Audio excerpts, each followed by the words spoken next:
Mga kuya, ito pala ang tamang pag-shake hands para ipakita natin sa ating mga kapatiran na tayo ay nagkakaisa sa pamamagitan nitong pag-shake hands. Dito, yun ang sign na tayo ay nagkakaisa bilang isang mga agila.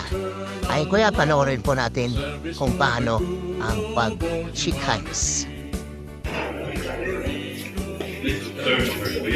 I invest to you our Eagles handshake and its meeting.